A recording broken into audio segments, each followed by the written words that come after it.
Cada palabra que escucharás fue escrita o grabada por soldados que enfrentaron el infierno de la guerra. Son fragmentos rescatados de archivos olvidados, cartas, casetes y memorias que revelan la verdad que la historia quiso callar. Nunca olvidé esa carta, pero nunca pensé que sería la última. Me llamo James Taylor. Todos me decían Jimmy. Nací en Augusta, Georgia, y tenía 19 años cuando llegué a Vietnam.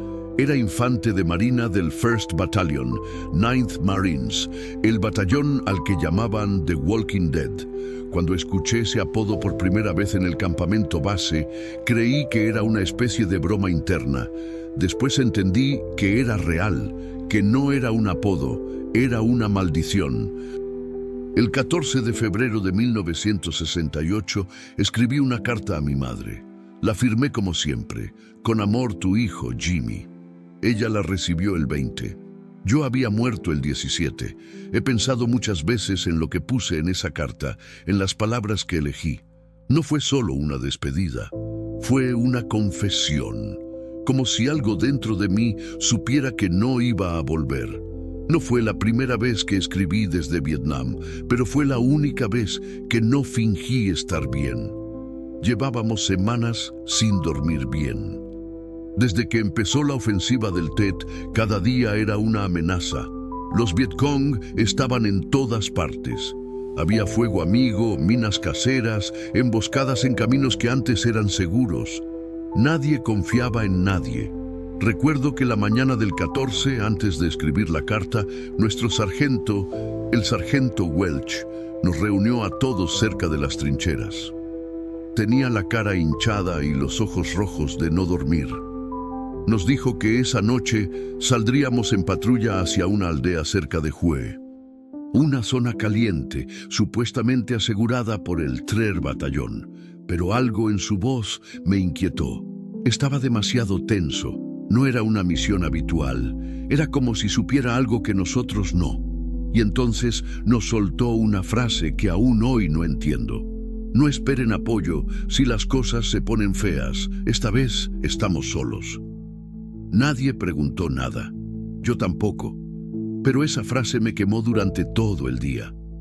Cuando terminé de limpiar mi arma, me senté bajo una lona y comencé a escribir. Al principio era solo para distraerme, como siempre hacía, pero luego algo cambió.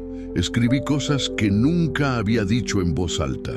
Le conté a mi madre que había visto morir a un amigo por una bala que no era enemiga, que cada noche soñaba con la cara de un niño vietnamita que vi tirado en un canal, que había días en los que deseaba haberme roto la pierna antes de embarcar, que no entendía qué hacíamos allí realmente y que tenía miedo, miedo real, del que no se va ni cuando te dicen que eres un marine, miedo de no volver, de morir solo, de morir por nada.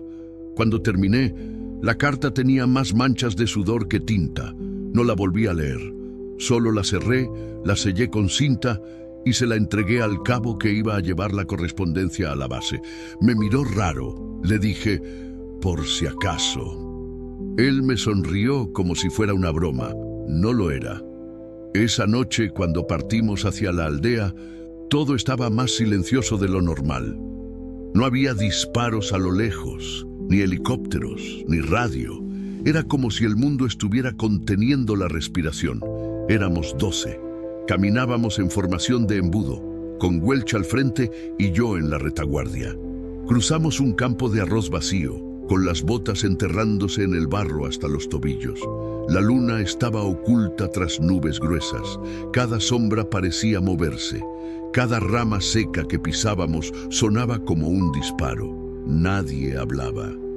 Solo el ruido de nuestras mochilas, los pasos en el agua y los grillos. Llegamos a un pequeño claro, rodeado de árboles bajos y maleza espesa. Allí, Welch hizo una señal para detenernos. Nos ordenó tomar posiciones mientras él se adelantaba unos metros con 2 hombres. Nunca entendimos por qué. Siempre patrullábamos juntos, nunca separábamos el grupo. Fue entonces cuando algo me hizo girar. Un destello, un reflejo, una figura que se arrastraba detrás de un arbusto. Le apunté, pero no disparé, porque no estaba seguro, porque había algo raro, porque me congelé, porque nos dejaron solos esa noche. Cuando volví a mirar, la figura había desaparecido.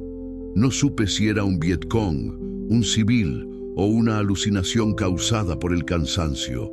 Nadie más pareció haberlo visto. Pensé en decírselo a Pruitt, el tipo que iba delante de mí, pero me mordí la lengua. No quería sonar paranoico. El problema es que todos estábamos paranoicos y nadie quería ser el primero en admitirlo. El aire era denso, con ese olor a humedad y pólvora vieja que solo se siente en zonas que han sido escenario de combates. Welch y los dos que se habían separado no daban señales. Pasaron 20 minutos, luego 30. La radio muda. El cabo Nelson intentó contactarlos, pero solo recibimos estática. Se giró hacia mí con una mirada que no olvidaré. No era miedo, era desconfianza. Algo no cerraba. Nos dividimos entre mantener posición y preparar una retirada táctica. Nadie quería avanzar sin Welch, pero quedarnos allí era quedarnos ciegos. Recuerdo que uno de los marines, Sánchez, murmuró algo como, «Esto no está bien», y lo repitió 2, 3 veces, como si quisiera convencerse. Alguien más añadió, «Tal vez Welch sabía que no volvería». Esa frase cayó como plomo sobre todos, porque hacía sentido. Welch no había sido el mismo desde hacía días. Lo notamos cuando dejó de escribir en su libreta. Siempre tomaba notas, coordenadas, movimientos, incluso frases sueltas, pero esa mañana su libreta estaba cerrada. Y antes de salir, vi cómo se la entregaba al teniente Mitchell, sin decir palabra, como quien entrega su testamento. Entonces, ¿por qué fuimos enviados a esa zona? ¿Por qué no había cobertura aérea ni artillería disponible? ¿Por qué nuestra radio parecía muerta desde que entramos? Nelson decidió que avanzaríamos hasta el punto donde vieron por última vez a Welch. Caminamos en silencio, apuntando en todas direcciones, con el dedo siempre rozando el gatillo. El claro era pequeño, pero denso. Maleza espesa, ramas rotas por pasos recientes y sangre. Encontramos sangre, fresca, salpicaduras en las hojas, gotas sobre el barro. Nelson alzó el puño, señal de alto. Nos echamos al suelo. Nadie hablaba, nadie respiraba. A lo lejos, un silbido, no un grillo, algo más metálico, agudo, como si algo hubiera cortado el aire. Y luego, nada. Durante años me he preguntado si ese silencio fue real o si solo estaba en mi cabeza, pero todos lo sentimos. Era como si el mundo entero se hubiera detenido, como si estuviéramos dentro de algo más grande, algo que nos observaba. Esa fue la primera vez que pensé que tal vez no eran solo los Vietcong, que tal vez había otra cosa allá afuera, algo que no estaba en los mapas. Porque desde ese momento el tiempo se rompió. No sé cuánto estuvimos allí, podrían haber sido minutos o una hora. Hasta que lo vimos, el cuerpo de uno de los marines que fue con Welch se llamaba Ratner. Lo encontramos sentado contra un árbol, con los ojos abiertos, pero vacíos, sin sangre, sin heridas visibles, solo vacío, como si algo lo hubiera apagado por dentro. La piel pálida, las manos rígidas, la expresión de terror absoluto. Pruitt vomitó. Nelson empezó a gritar órdenes, pero yo no lo escuchaba. Solo podía mirar los ojos de Ratner y pensar que eso no era normal, que nadie moría así. No sin luchar, no sin una sola gota de sangre. ¿Y si él tenía razón? ¿Y si Welch sabía que no volveríamos y por eso nos llevó hasta aquí? ¿Y si esta patrulla era una trampa? Decidimos replegarnos. No íbamos a seguir sin saber qué había pasado, pero apenas dimos media vuelta, escuchamos el primer disparo, luego otro y otro. Fuego cerrado desde el flanco derecho. Caímos al suelo. buscando cobertura entre raíces y arbustos. No podíamos ver nada. Los disparos venían desde muy cerca, pero no había siluetas, solo fogonazos entre los árboles. Disparamos a ciegas. Yo vacié un cargador sin saber si le di a alguien. El grito de Sánchez me heló la sangre. Le dieron en la pierna. Intentamos arrastrarlo, pero los disparos seguían cayendo como una lluvia invisible. Nelson gritaba por la radio, desesperado. «Apoyo de fuego, aquí Escuadra 2. Estamos en contacto, necesitamos evacuación inmediata». Nada, silencio, estática, maldita radio. Nos habían dejado solos, así de simple. Nos mandaron a una zona caliente, sin respaldo, sin plan de extracción, sin explicación. Éramos corderos en un matadero. El cabo Jenkins se arrastró hasta mí y me gritó al oído: «Esto no es una emboscada normal, Jimmy. Nos están cazando». Yo quería creer que exageraba, que era el miedo hablando. Pero al mirar alrededor entendí que no, porque los disparos cesaron de golpe, como si alguien hubiera apretado un interruptor. No quedaba más que humo y un silencio espeso, como un manto sobre nuestros cuerpos. Sánchez ya no respiraba. Lo supe por cómo se le aflojaron los dedos. Intentamos replegarnos hacia el campo de arroz, pero el camino había cambiado. La vegetación era distinta, más alta, como si hubiéramos avanzado kilómetros sin darnos cuenta. El cabo Nelson dijo: «Esto no tiene sentido». El GPS decía que estábamos a 500 metros del punto inicial. Yo ya no sabía si era real o no, pero algo estaba mal, profundamente mal, y lo sabíamos todos, solo que ninguno se atrevía a decirlo. En algún momento dejamos de movernos. Estábamos atrapados entre ramas que no reconocíamos, sin saber si caminábamos en círculos o si alguien había modificado el terreno a propósito. No era posible, tenía sentido, pero no era posible. El cabo Jenkins insistía en que el punto de extracción estaba a menos de medio kilómetro, pero la brújula giraba como si el norte no existiera. Eso lo quebró. Lo vi tirarla contra un árbol, y por primera vez desde que lo conocía, vi miedo verdadero en su rostro. «Nos jodieron», dijo. «Nos metieron aquí para que no salgamos». Y entonces, sin aviso, todo estalló. No fue un ataque directo, fue algo mucho peor. Desde la maleza comenzó a salir humo, denso, blanco, imposible de identificar. No era de granada, no era de fuego. Era más como niebla espesa, pegajosa, con un olor químico que nos irritó la garganta de inmediato. Alguien gritó: «¡Gas! ¡Pónganse las máscaras!». Pero nadie las tenía, nadie, porque no estábamos en zona contaminada, porque nadie nos advirtió, porque nadie planeó que volviéramos. Lo siguiente fue confusión, disparos que no sabíamos de dónde venían, gritos que no reconocíamos como nuestros. Uno de los muchachos, creo que era Wallace, empezó a disparar en todas direcciones como poseído. Luego se volvió contra nosotros. Le gritó a Nelson: «Tú lo sabías, nos vendiste, hijo de puta». Y le disparó 3 veces, en el pecho, a quemarropa. Fue un segundo, todo colapsó. Yo caí al suelo, con el corazón latiendo en la garganta, tratando de entender si era real. Nelson yacía en la tierra con los ojos abiertos, la boca llena de sangre. Wallace temblaba sin dejar de apuntar con su M16.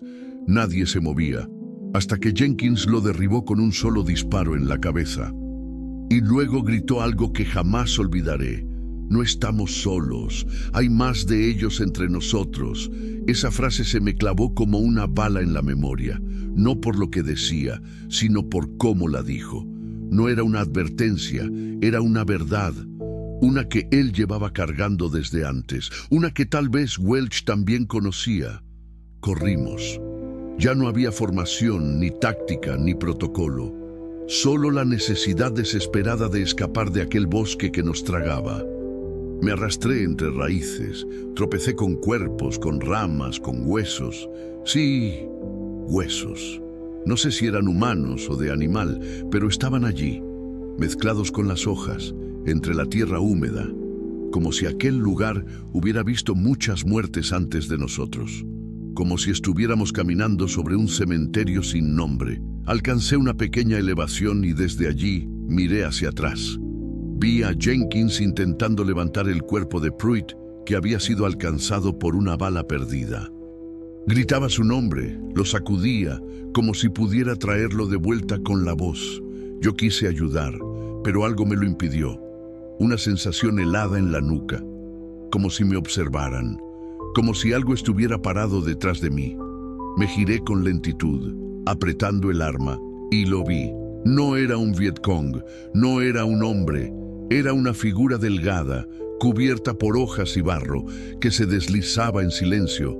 No tenía rostro, o no pude verlo, solo dos ojos negros, profundos, vacíos. No me apuntaba, no hablaba. Solo estaba ahí, observando, estático, y entonces desapareció. No huyó, no corrió, simplemente dejó de estar. Grité.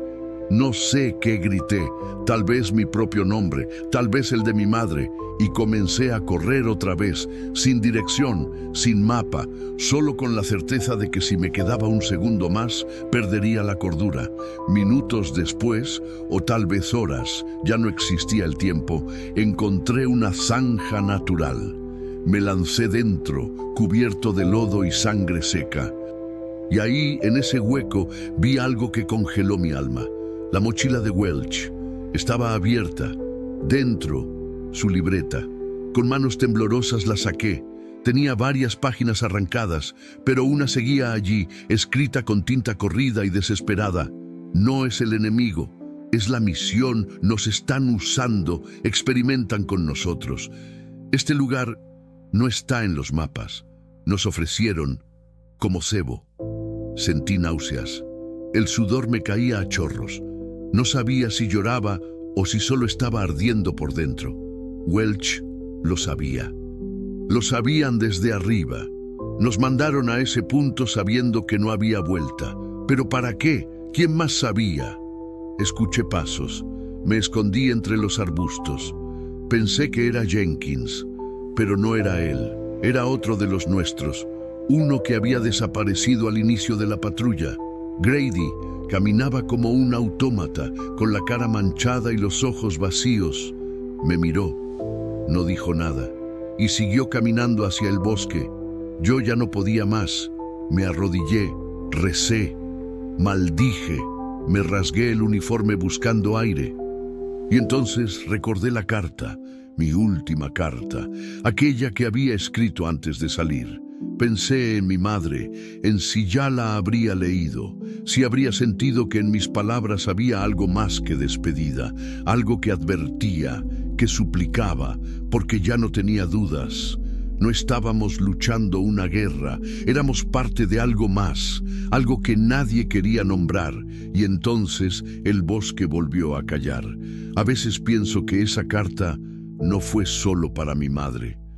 Fue una confesión adelantada, un intento de redención, porque en el fondo yo ya no era el mismo desde hace semanas, y no fue la emboscada, ni los gritos, ni el fuego cruzado. Fue algo que pasó antes, algo que no conté en la carta, algo que me acompaña incluso ahora, mientras escucho cómo la selva respira a mi alrededor. Había un niño vietnamita. Tendría unos 8 años. Lo encontramos en una aldea al sur de Quang Tri durante una operación de limpieza. Supuestamente esa zona ya había sido despejada, pero lo vimos corriendo entre chozas quemadas. Llevaba algo en la mano, una caja de madera. Grité que se detuviera. No me escuchó o no entendió. Le apunté. Grité otra vez. No sé qué esperaba. Que se detuviera, que soltara la caja, que dijera algo en inglés. Fue cuestión de segundos. Disparé. Cayó de inmediato. La caja rodó por el suelo. Se abrió. Era una caja de té. Vacía. No había explosivos, ni cables, ni armas. Solo una cuerda atada con nudos simples. No era un combatiente. Era solo un niño. Cuando me acerqué, aún respiraba. Me miró, no gritó, no lloró. Solo me miró como si ya supiera que eso iba a pasar. Esa mirada me persiguió desde entonces. No lo reporté. Nadie lo hizo. Jenkins me ayudó a cubrir el cuerpo entre los escombros. No vale la pena, Jimmy, me dijo. No vas a volver si empiezas a contar todo. Y tenía razón, porque después de eso comencé a cambiar. Dejé de escribirle a mi madre cada semana. Dejé de rezar, dejé de mirar a los ojos a los civiles, me convertí en una sombra con uniforme. Esa fue la primera muerte que me rompió por dentro. No la mía, la suya.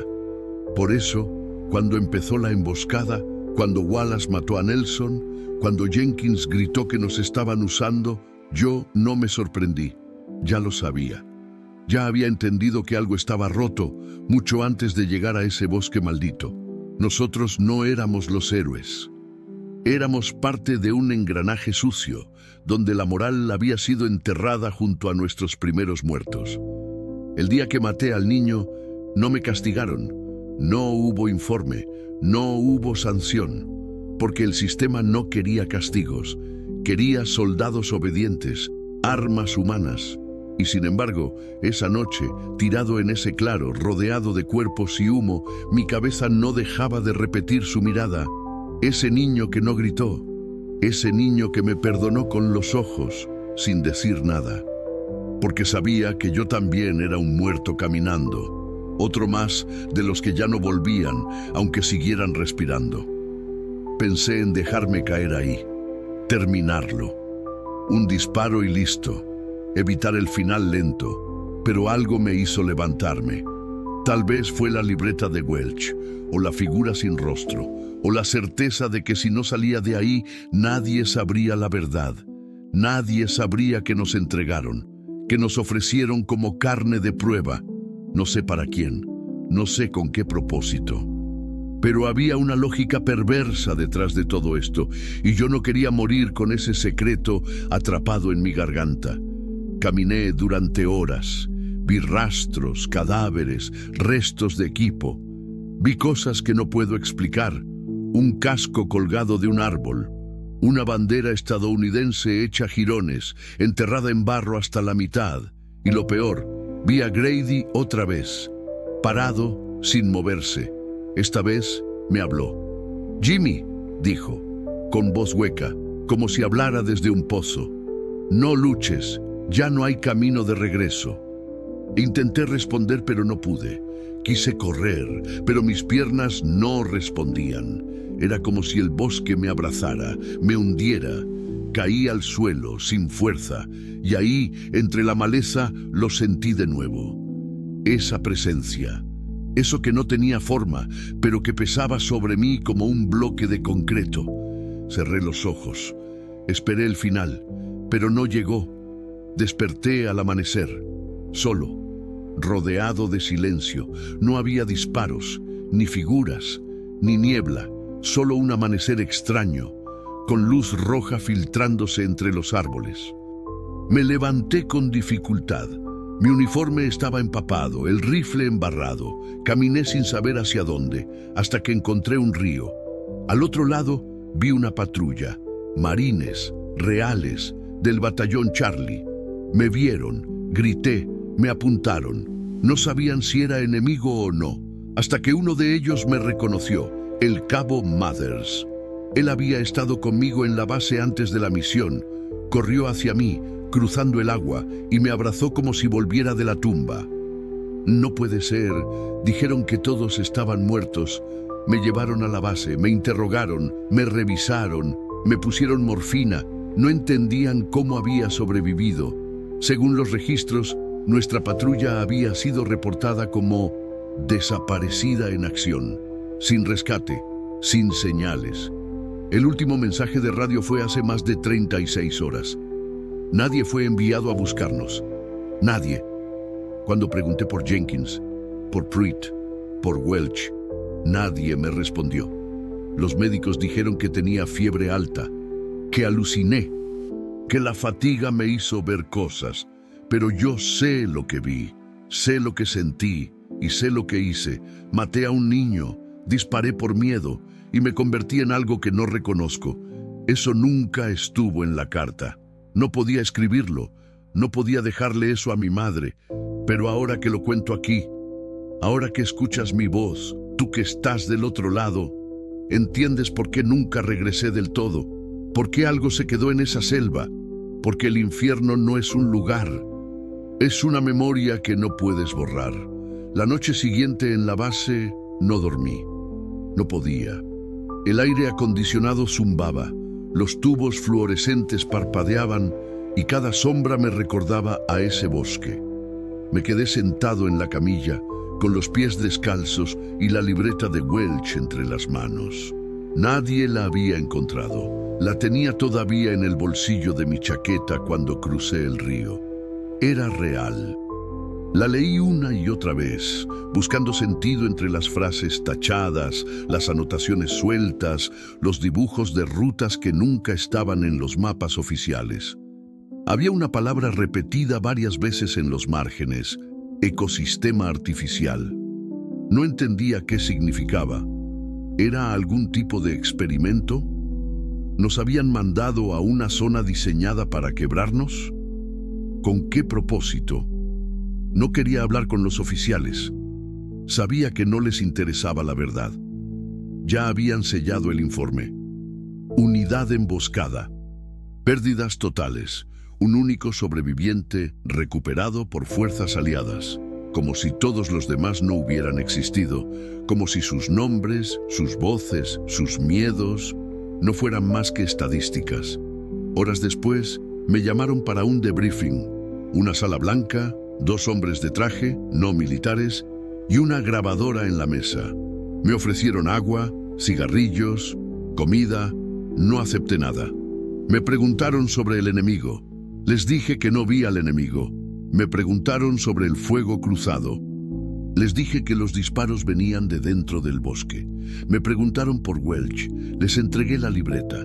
Uno de ellos la hojeó sin expresión. Luego dijo algo que me dejó frío. Este tipo de escritos no se registran en los archivos oficiales. Lo entenderás con el tiempo. Y deslizó la libreta hacia una carpeta de cuero que guardó sin más. Quise hablar, quise gritar, pero no servía de nada. Ya estaba decidido. Mi relato no sería parte de la historia. Esa noche alguien dejó un sobre bajo mi almohada.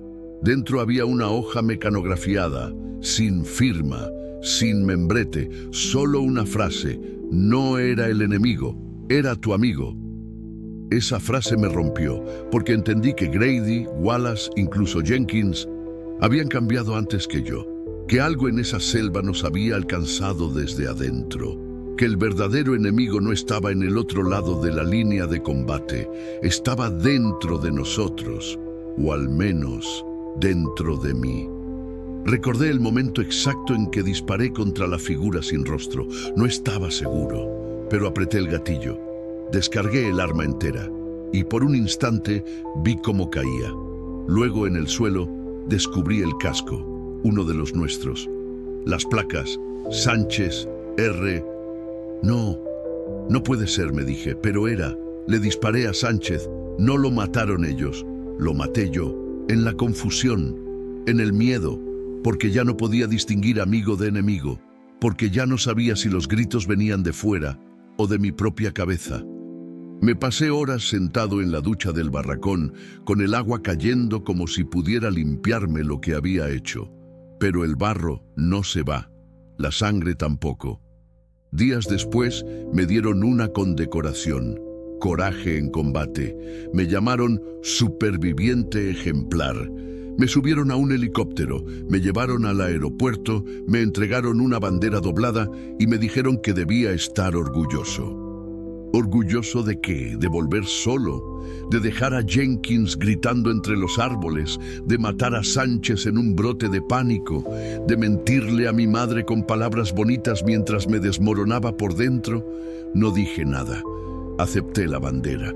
Saludé como me enseñaron. Volví a casa, pero no volví entero. Durante años fingí que estaba bien. Me convertí en otro veterano silencioso en el sur de Georgia, con una gorra del cuerpo de marines, cerveza barata y una silla frente al porche. Pero cada noche, cada maldita noche, escuchaba esa frase. No era el enemigo, era tu amigo. A veces veo la cara de Sánchez, o la del niño con la caja de té, o la figura sin rostro que me observó desde los árboles. Me despierto empapado en sudor, con la sensación de que sigo allá, de que nunca salí del todo. Intenté volver al bosque, años después, como civil, pero la zona había sido cerrada, clasificada. Campo minado, decían los carteles. Mentira, querían borrar las huellas. Borrar lo que pasó, borrar a los que no encajaban en la narrativa oficial. Una noche, completamente borracho, llamé al número que venía en la hoja mecanografiada. Nadie contestó.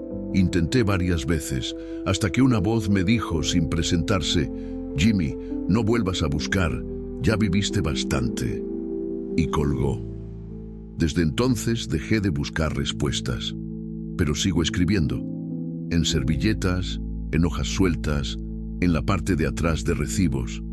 Escribo porque tengo miedo de olvidar. Porque si olvido, entonces tal vez todo eso nunca pasó. Y yo necesito saber qué pasó. Que no fue solo un delirio, que ellos existieron, que lucharon, que murieron allí. Yo también morí, de a poco. El Jimmy que llegó a Vietnam con la cabeza rapada y una carta en el bolsillo, no regresó. El que volvió es otro. Uno que carga la guerra en la espalda y los ojos de sus amigos en la nuca. Cada día es un combate, cada silencio una bala, cada sombra un disparo. No hay descanso. Porque la guerra no termina cuando vuelves, termina cuando puedes perdonarte. Y yo todavía no puedo. Pasaron los años. Cambiaron los presidentes, los uniformes, las causas. El mundo siguió girando, pero yo no. Me quedé atrapado en 1968, en esa noche sin luz, en ese bosque que respiraba como una bestia viva. Traté de vivir, lo juro, lo intenté con todas mis fuerzas. Trabajé en una ferretería en Macón, me casé con una mujer buena, linda, que nunca hizo preguntas que yo no pudiera responder. Tuvimos un hijo. James Jr. le puse mi nombre, y sin embargo, nunca pude mirarlo a los ojos sin pensar en el niño que maté en Vietnam. Nunca pude tomarlo en brazos sin temblar al recordar lo liviano que era el cuerpo del niño que se desangró en mis manos. Dormía con una pistola en la mesita de noche, no por miedo a otros, por miedo a mí mismo. Tenía terrores nocturnos, pero nunca gritaba. Me los tragaba. Me mordía la lengua hasta sangrar con tal de no despertar a mi familia. En el trabajo era el veterano simpático, el que hablaba poco, pero hacía bien su labor. Nadie sabía nada, nadie quería saber, porque todos preferían la versión del héroe que sobrevivió a una emboscada que jamás fue oficialmente reconocida. Una vez, a finales de los 70, alguien dejó una carta en el parabrisas de mi camioneta. Estaba escrita a mano. Decía, lo que viste fue real. Hay más como tú. Callar no significa olvidar. No estaba firmada. Pero en el reverso reconocí una caligrafía apenas familiar. C. Jenkins. Podía ser. ¿Había sobrevivido? ¿Me había mentido el gobierno? ¿O era solo otra pieza de esa pesadilla que nunca terminó? Intenté buscarlo. Moví contactos, fui a archivos, hablé con excombatientes. Nadie sabía nada. Algunos decían que Jenkins murió en combate, otros que desapareció en Laos. Uno aseguró que lo vio en un hospital psiquiátrico militar en Carolina del Norte, bajo otro nombre, pero nada concreto. Nadie podía darme una prueba real. Era como si Jenkins se hubiera borrado del mapa, como si hubiera sido absorbido por ese bosque maldito y solo quedara su sombra flotando entre los recuerdos de los que quedamos vivos. En 1982 fui al Muro de los Caídos en Washington, busqué sus nombres, el de Welch, el de Pruitt, el de Sánchez. Los encontré, los toqué. Mis dedos temblaban. Lloré por primera vez en público. Lloré como un niño. Pero el nombre de Jenkins no estaba. No figuraba en ninguna lista. Lo busqué una y otra vez. Nada. Como si nunca hubiera existido. Fue ahí donde entendí algo que me dolió más que todo lo anterior. La guerra no solo te mata una vez, te mata cada vez que tratas de recordar y nadie te cree. Cada vez que contás lo que viste y te miran como si estuvieras loco. Cada vez que un nombre desaparece de los archivos, como si la verdad pudiera borrarse con una tecla. Volví a casa en silencio. Quemé la libreta de Welch en el patio trasero. No porque no creyera en ella, sino porque ya nadie más la iba a leer, porque me di cuenta de que estaba solo, que siempre estuve solo. Linda murió de cáncer en 1991. Nuestro hijo se fue a vivir a Ohio. No me culpa, pero tampoco me llama. Me visita en Navidad, me regala calcetines y me pregunta si estoy bien. Siempre digo que sí. ¿Qué otra cosa podría decir? Ahora vivo en una casa pequeña, cerca del bosque. Irónico, ¿no? Pasé la vida tratando de escapar de los árboles y terminé rodeado de ellos. Hay noches en que escucho pasos fuera. Sé que no son ciervos, sé que no son animales, son recuerdos que caminan, voces que no descansan, y escribo todos los días, en hojas sueltas, en márgenes de libros, en sobres viejos. Escribo todo lo que recuerdo, con fechas, nombres, coordenadas, no por mí, por ellos, para que alguien algún día sepa la verdad.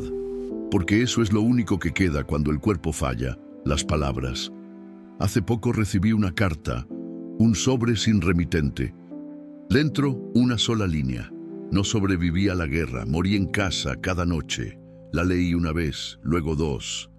Luego la dejé sobre la mesa, junto a mi pistola. Esa frase me resumía. No sabía quién la había escrito, pero era mía. La había sentido cada madrugada durante décadas. Era la historia que nadie quería oír, la que no encajaba en los libros de historia ni en los discursos del 4 de julio. A veces me preguntan si volvería a enlistarme, si tuviera otra oportunidad, y yo no sé qué responder. Porque hay días en que creo que sí que habría peleado igual por mis compañeros, por no dejarlos solos, pero hay otros en que me miro al espejo y no reconozco mis propios ojos, y entonces pienso, no valió la pena. La guerra me quitó más que la vida. Me quitó la voz, el derecho de contar lo que vi sin ser etiquetado como loco. Me quitó la inocencia, la fe y la capacidad de soñar sin sangre de por medio. Ahora estoy viejo. Tengo más medicinas que recuerdos lúcidos. Y sin embargo, cada noche cierro los ojos y vuelvo allí, al claro, al humo, a Jenkins gritando mi nombre, a Welch escribiendo su última frase, al niño que cayó con una caja de té en las manos. Este será mi último testimonio. No sé si alguien lo leerá, no sé si lo convertirán en archivo, en video, en historia, pero si estás escuchando esto, si llegaste hasta aquí, hazme un favor. Recuerda sus nombres, no los de los generales, no los de los libros. Recuerda a Sánchez, a Pruitt, a Ratner, a Jenkins, esté donde esté, a ese niño sin nombre, porque ellos no murieron por una bandera, murieron por un silencio, y yo he vivido para contarlo.